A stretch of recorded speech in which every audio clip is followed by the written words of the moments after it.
Welcome back to 24 Hours of Lemons Porsche, and yeah, I've still got a stinking cold from the weekend racing, as you can tell.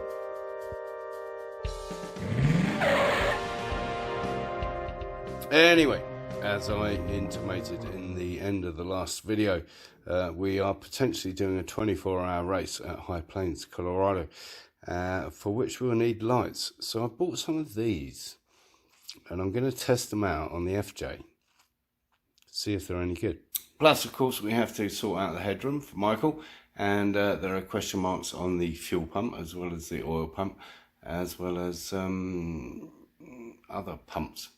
On the bits that I'm looking at, as well as the lights physically for driving, we've got to have this kind of shit that sits on the door, illuminates the number, sits on the dash, illuminates all the gauges and that kind of stuff. So this is like a license plate light. So we've got a couple of those. Well, obviously all that's got to be plumbed in, and I'm not sure we've got room on the fuse panel. Whatever, we'll work it out. That's probably a day's work right there, right? Just plumbing in all those lights. Rear lights as well. We've got brake lights, obviously, but we've got to put something to just have running lights at the back. So, a lot of work for me, for a change. Just bench testing. Not very impressive. These, however, which I bought for the Yamaha, that's pretty impressive. That's with all the lights off in the garage and both sets of lights on. Now we'll take off the Yamaha ones. Yeah, they're definitely better. Right, test fitted. Just have to wait until it gets dark, I suppose.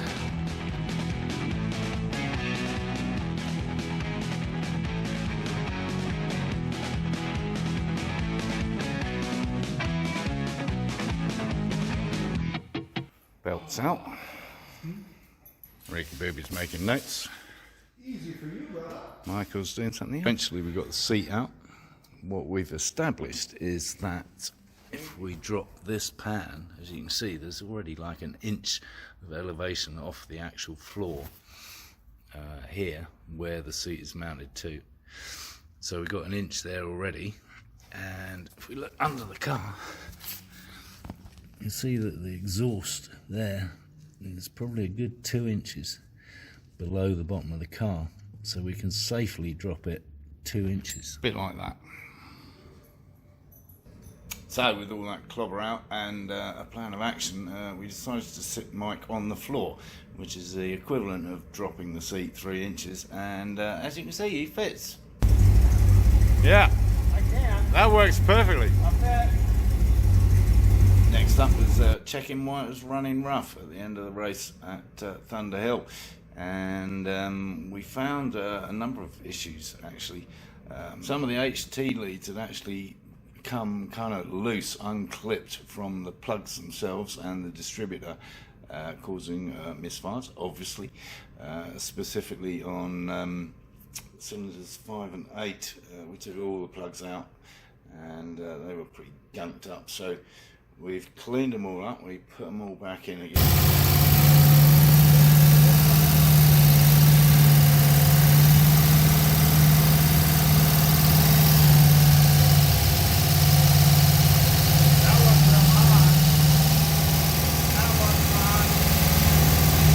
We checked out the HT leads themselves for integrity by checking the ohms, and they were all in good shape, so that's good. And then we also found a vacuum leak in the carburetor.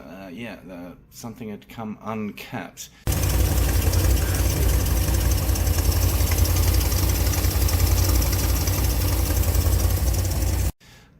So that wasn't helping either.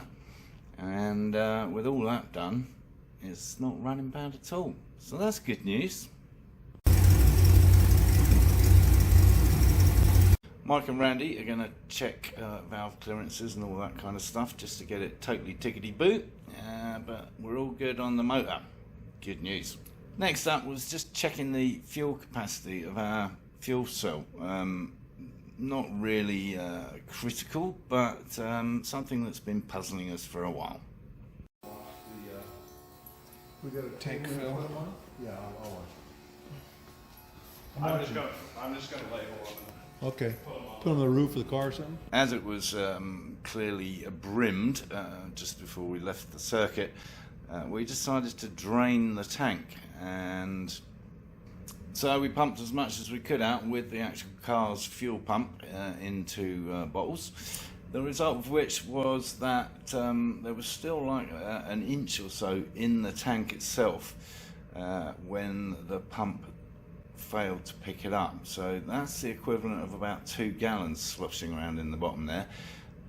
What we got out was 14 gallons, which gives us 16 gallons. It's a 17-gallon tank with a 6% loss as far as foam and other accoutrements are concerned. So we have indeed got a 17-gallon tank. Why we can never get more than 9 gallons in it, I don't know. We still don't know.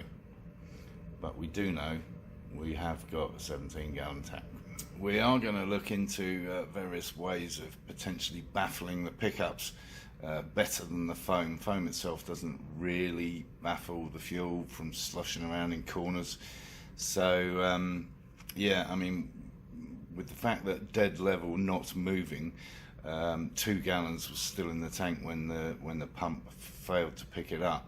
If you're moving around, that probably means 4 gallons, right? Which kind of explains why we can only get 9-10 gallons in at a time, because it's cutting out when we've still got 4 gallons left in the tank, which is not great, right?